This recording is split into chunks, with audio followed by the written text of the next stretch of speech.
How's it going, everybody? This is Tim, King's Options, and we're gonna start right here today. So this is just a week review, and we'll take a look at it. We'll take a look at it in a couple different ways. This past week in trading was definitely a little bit challenging for me, and I'll show you why when we get to some of the things. But it all boils down to the psychology and letting my emotions get the better of me.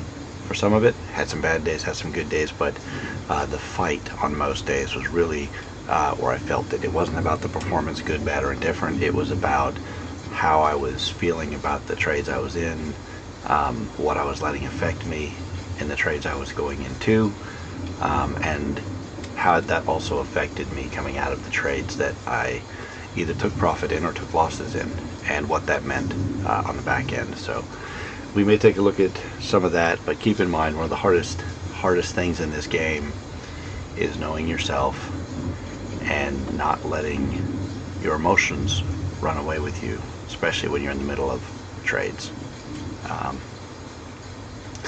Say especially, also especially when you get into trades. Oh, and also especially when you get out of trades. So pretty much the whole time. At any rate, let's go look at this is the past week.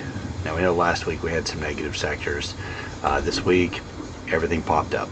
Everything was a high. It did so in a haphazard fashion as we were dancing around all-time highs the bulk of the week. So it definitely was not a clear path straight up by any means, as the market most often is not. But there's your picture.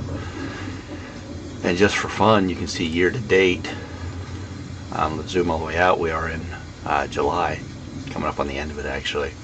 The only thing that's really been hurting as far as the year goes is healthcare, and they've been close enough to breaking even. Looks terrible compared to the others, don't get me wrong, except maybe consumer discretionary, that's pretty close. But yeah, they're the only red on the board. And if we go back half that time, excuse me, you can see that there's a couple others that had some negatives over a little bit longer term in the course of the year. But recently everything has been picking up. There's 3 months, there's 1 month, and of course the 5-day we already took a look at, so everything's up. Now I'm not going over specific numbers, feel free to do that yourself. Here's the URL for the sector spiders. And yeah, let's go take a look at the economic releases coming up.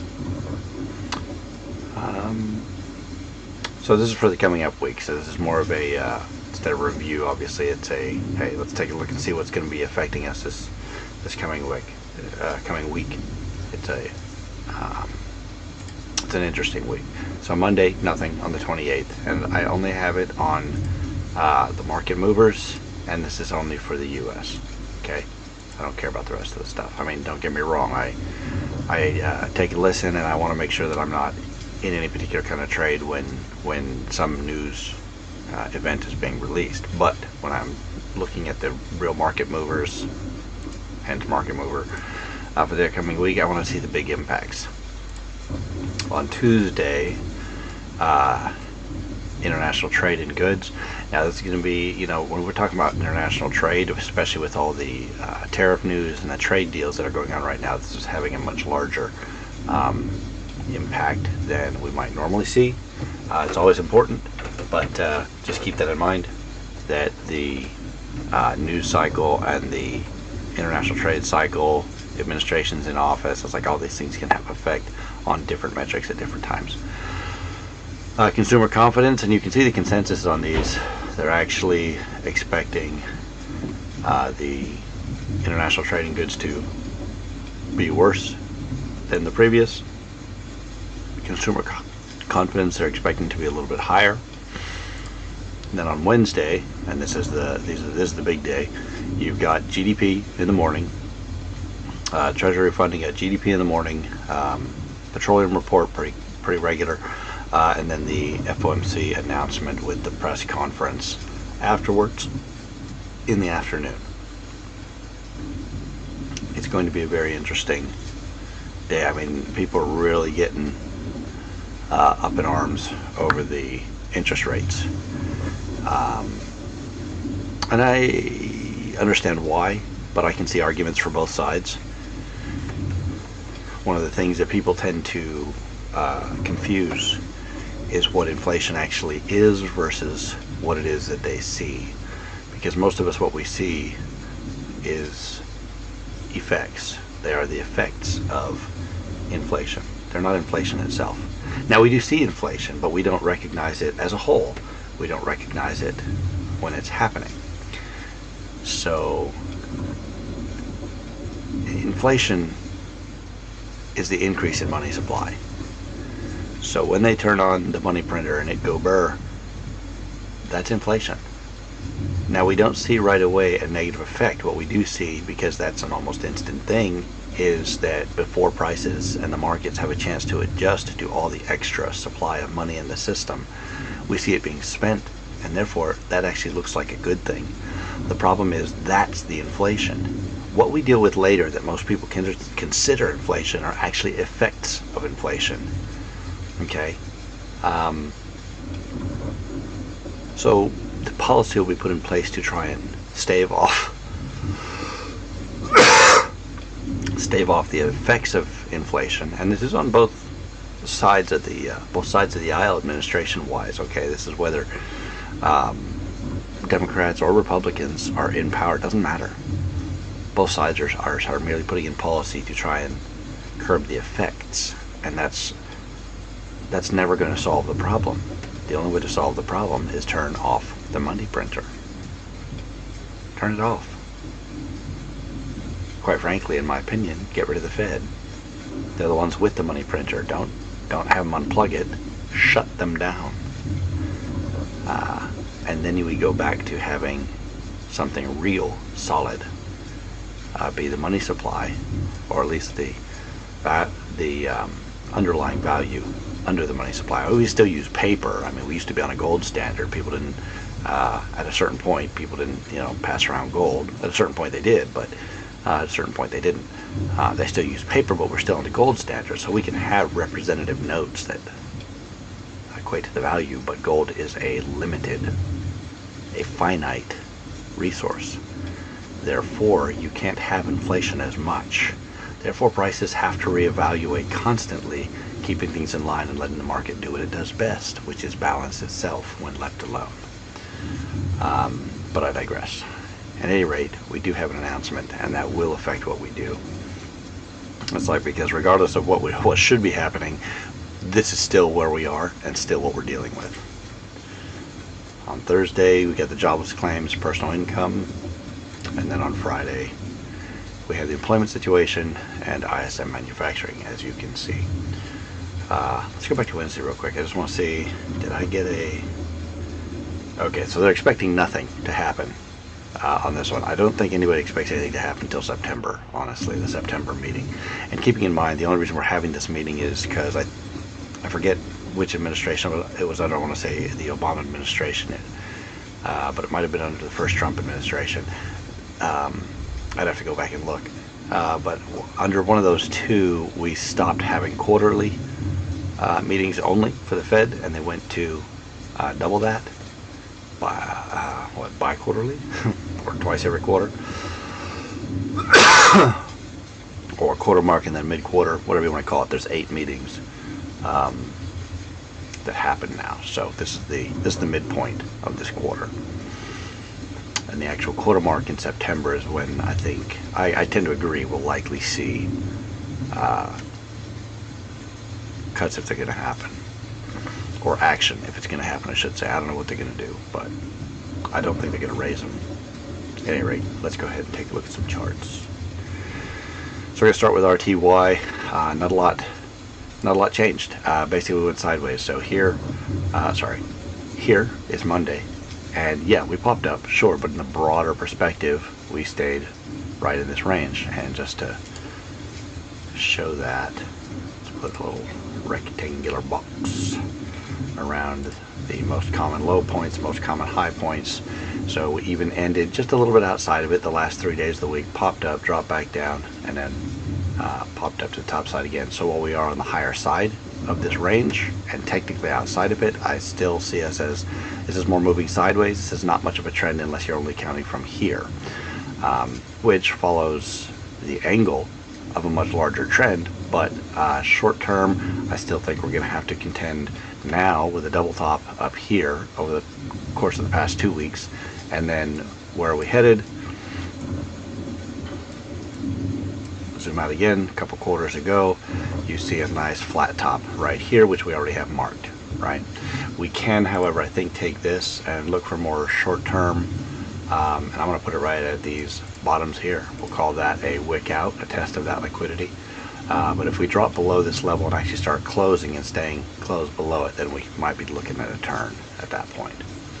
We are a good ways away, 100 points or so, 140 points away from the all-time high. RTY doesn't have the largest of ATRs, so that's significant that we're that far away from that. And technically, we're not even that close. That is from this level. Should we reach it, which we're not there yet. So something to think about. Let's go ahead and take a look over at the YM, and we will dig into the NQ, as that's what I'm trading. We'll dig into the NQ a little deeper than the rest. So this is 30,000 foot view. Actually, as this is only a daily chart, this is more like a 5,000 foot view. We'll get to the other views with the NQ and maybe even the ES. So with the YM, we are actually back up at all-time highs, but now we're setting quite the flat top across the board. Okay, we're solidly in this area that every time it pops up, it drops back off. Now, this is the area we have to beat. If we start closing candles above here, then is this the area that, okay, buyers came in and it was a solid enough area? Every time it pulls back, do buyers then defend and push it higher? But we'll see. We're not there yet. Very, very close. And with this, what is that? From the close, which was, okay, what is that? Close 45,080 on this candle to 45,201. That's nothing for the YM. I mean, that's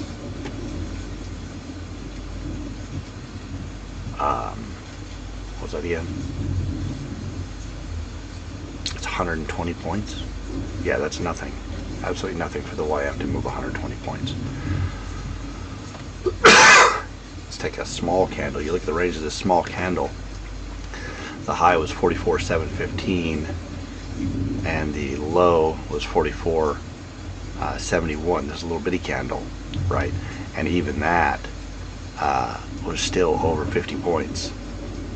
Just that little bitty candle. You look at one of the more recent larger candles like this drop, the high was 44,827, the low was 44,182. If you round it down to 800 and up to 200, you're still looking at a difference of 600 points.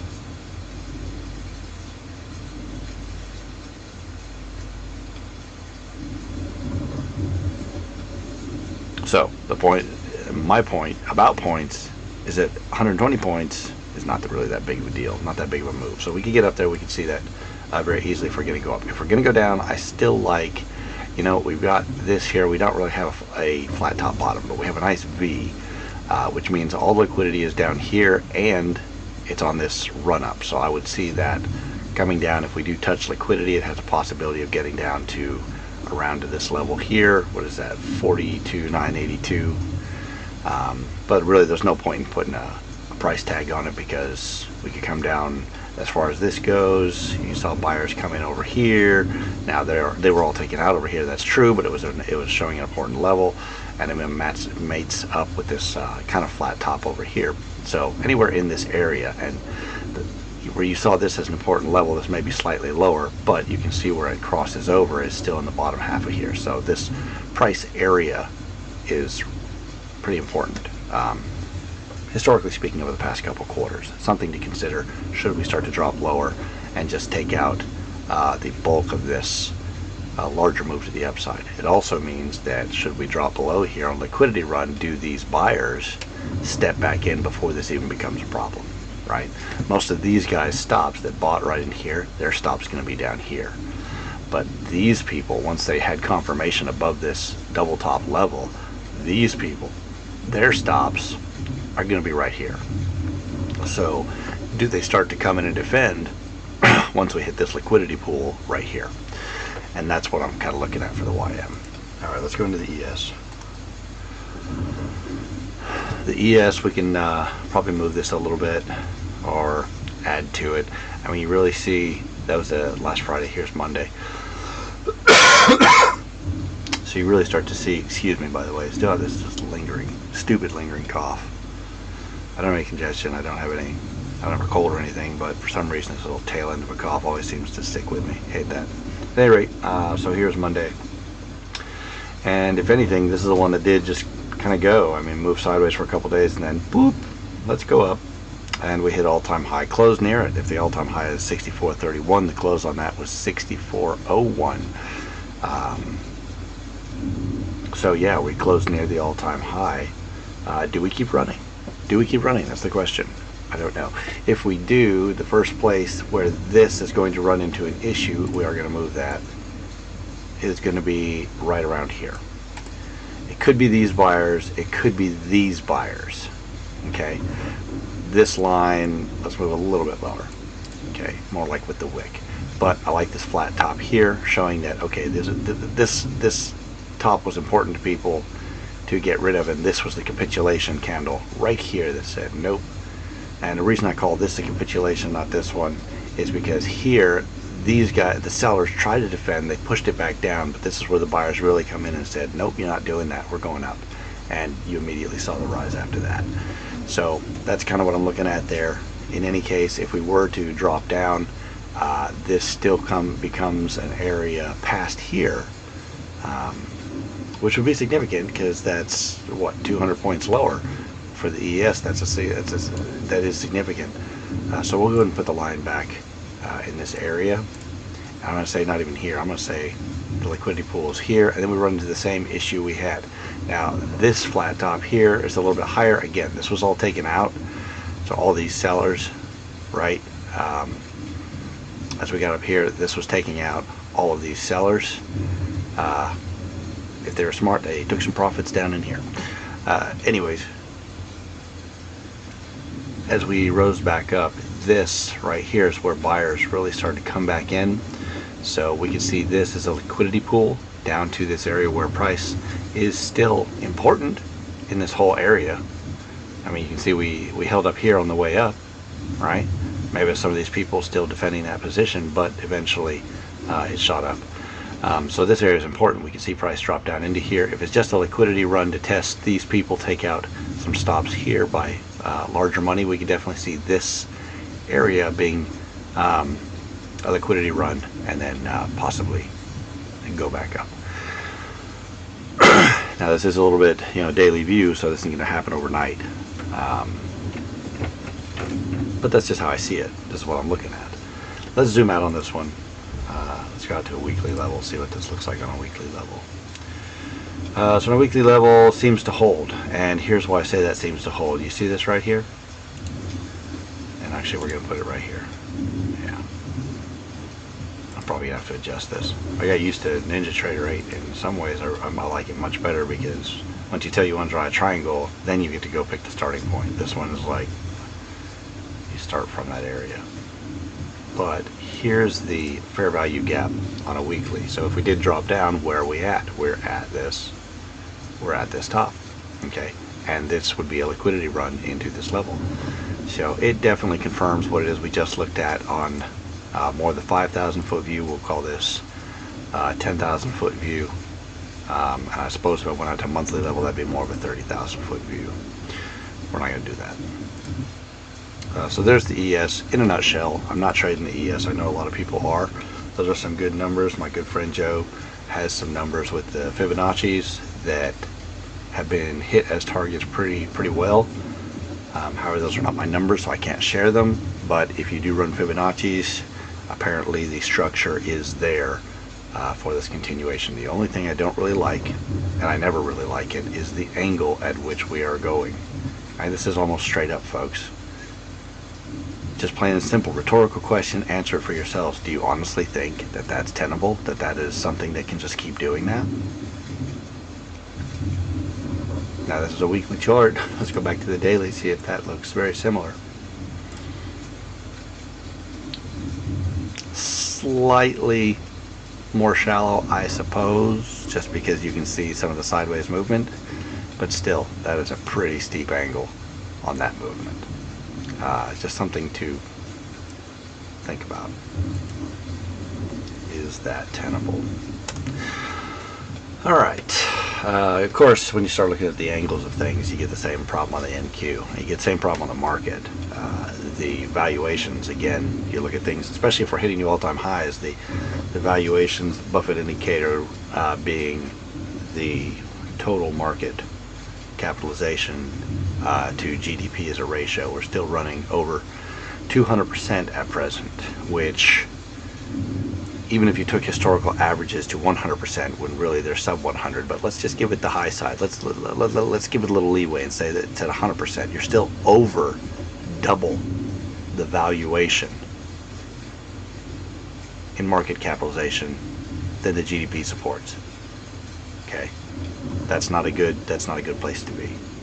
So I have been very cautious, and I probably may miss a lot of things, but I really want to see a revaluation to something that's more appropriate, which also would prevent some fantastic buying opportunities. And don't get me wrong, this was a fantastic buying opportunity. As soon as we saw these V's, okay, because these angles, this is what they do. They drop sharply. And they were great buying opportunities when you started to see them come back up, probably not till about this area here, when you started to see less volatile movement and more consistent buying. It was straight up, but it was consistent, at least compared to all this gobbledygook. Let's start here with the weekly, and what do we get? So again, we all know what this was going on here with administration coming into office, and we've gone straight up. So another V-shaped recovery, very similar to the pandemic when it happened, which I'm not going to zoom out to. I'd have to change a few things, but we all know what it looked like. If we're following charts at all, we recognize it. It seems like the biggest pullbacks have not gradually come back up. They have V'd back up. I'm not sure how to take that. It's great as long as I'm trading and I'm on the right side of it, but it's terrible as far as investor goes. I mean, it's way too messy. So you do see, yes, we're still basically headed straight up. I mean, this looks like a cursive X almost. If you make a T and keep on and just cross the line. But again, closing near the all-time highs, 23,476 with the closing candle 447. Right, it's only about 30 points difference. That's it. And we're closing at those all-time highs. So where does this go? Where do we stop? What do we see? First thing I'm going to see is if we pull back.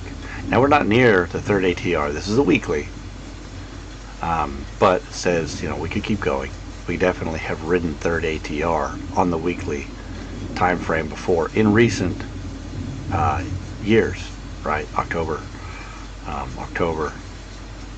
So we're talking about the past 3 years. We've seen it ride the 3 ATR. We're not near it.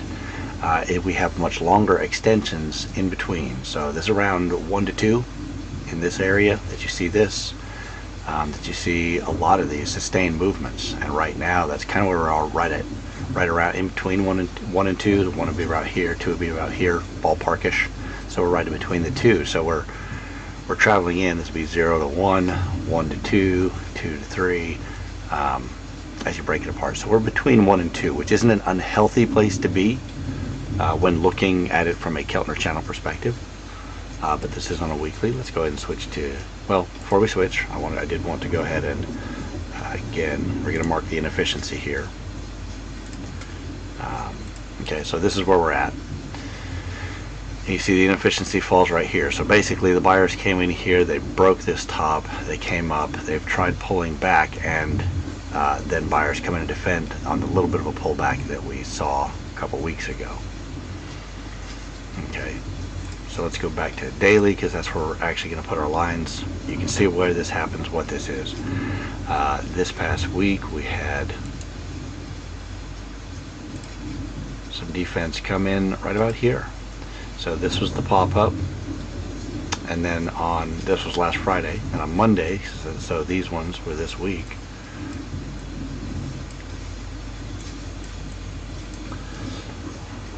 right? So Monday we pulled back down, hit the top of this area, said nope, buyers came in, bought in, gave it a little shuffle on Thursday, and then yesterday we again, not a totally committed move, but it was up. We finished near the highs, so not ugly. And a pullback even to this line is still, what is that, 148 to 476, what, 300 bucks, roughly speaking, ballparkish. 300 point move. ATR on this, last I looked on a daily level, was around 250-ish. I'm not pulling up exact numbers, I just need the ballpark to know, highs, lows, ranges. I'm perfectly good with that. That works for me. If we were to lose this level, then this price area becomes of importance for not only the fact that we moved sideways in it for about 2 weeks, but for the fact that it's setting the area that shows, okay, look, here's our buyers. Here's where buyers came in every time. So we popped up out of here, right? This was the run. This was where buyers initially came in and said, no, we're getting past this flat top over here. And they pushed up, and then we came back, they supported it. Then they got into this level, went sideways. And every time they came down to this price area, they bought back in, bought back in, bought back in, until we finally shoved above, and now we're doing it again. Bought back in, bought back in, bought back in. Right? So buyers definitely seem to be in control here. The only thing I noticed on the Keltner channels is look how small these candles have gotten compared to prior. So the volatility is tightening in. And if I had the Bollinger Bands on here, which I'm not going to put on here, you would definitely see that in a more pronounced fashion. But you can see it with the Keltner channels too. I mean, because as the candles get smaller, the standard deviations aren't as wide. Therefore, the averages start to tighten in, and you get closer to the mean. Versus how far apart they are here because of the large candles. Okay, so you still get a volatility, a feel for volatility with the Keltner channels. It's just not as pronounced as with the Bollinger Bands. But that's what I see as far as here goes. Since we are at all-time highs, how far do we go? Again, I'm not one to really worry about that so hard. And the biggest reason is I trade on a 1 minute chart. I'm maybe looking at 5 minute, maybe looking at 15 minute. I trade in a very small time frame. When I'm projecting out to the future, this looks like we can keep going. But the fact of the matter is nothing goes forever. So this is going to break at some point. That doesn't mean it has to pull back and keep, completely roll over. But it does mean that it's going to have a healthy pullback sooner or later. It'll stop being these little pullbacks, and enough liquidity will be built up below to where big money's going to say, let's go dip into that pool. Now, whether that creates a problem that continues that movement is one thing. But either way, whether that happens or not, large money will go dip into that pool, because there's a ton of orders out here that are stop losses. A ton of them. Right? There's some right in here underneath these guys. There's a lot in here underneath these guys down into this inefficiency. There's a lot of liquidity down here. And that is a significant move. That's a good 1,000-point move. Right? Pretty easy. A little bit over. So, and that is what I see from the 5,000, 10,000 foot views, the weekly and the daily. It's not complicated, folks. It's not complicated. And the motivations why are all. You look at something like this, and people call it technicals, but the fact of the matter is that every single one of these candles, at every price point on these candles that you see, this is all emotion. All of it is emotion. It is either people's raw emotion causing buying and selling, or it is people playing off other people's raw emotion, which is to spark their emotion, and then they manipulate the flow from there. So either way you look at it, it's still emotional buying and selling. This tells you this kind of more ordered volatility coming down, more ordered buying and selling, mostly buying. This tells you emotions aren't running nearly as high, or I should say ununified as this. And I want to say high, but that comes with a negative connotation, when in truth you get people just as hopeful as you do fearful. Otherwise you wouldn't have candles like this. Right?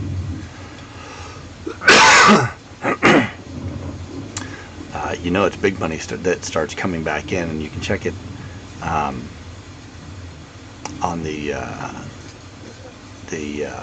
like volume profiles and whatnot. When you start to see consolidations, when you start to see ordered buying, ordered selling, this is institutional type stuff. Okay, this is mostly retail traders. Now don't get me wrong, institutional is still playing off the retail traders, and they're probably most of the selling, but this is still mostly driven by raw emotion, where this is the emotions getting calmer. And the other thing that you notice as you look at this, okay, don't look at the individual candles themselves, look at the way the volatility spreads apart, comes back together, spreads apart, comes back together. And this is actually a little bit higher emotion while moving at a consistent rate, so people were in a mood right here, and then it blew apart. Well, this was nothing but fear, and then we popped up, and here we are. So I may have had my time frames wrong, sorry about that on one thing, but the whole point I'm trying to make is that you've got heavy emotions right here. That's what's happening. And as we calm down, the one thing you can predict in the future from this point of narrowed emotional range is that we are going to get a volatile emotional range from here. And it's been moving this way for a while, so much that you can see a nice taper to that emotional backdrop. So, all right, well, hope that helps. Works for me, and that's why I'm doing this. Great, you can't see it, but I'm giving it a thumbs up. So hope you all have a fantastic weekend, and we will catch you next week. All right, bye.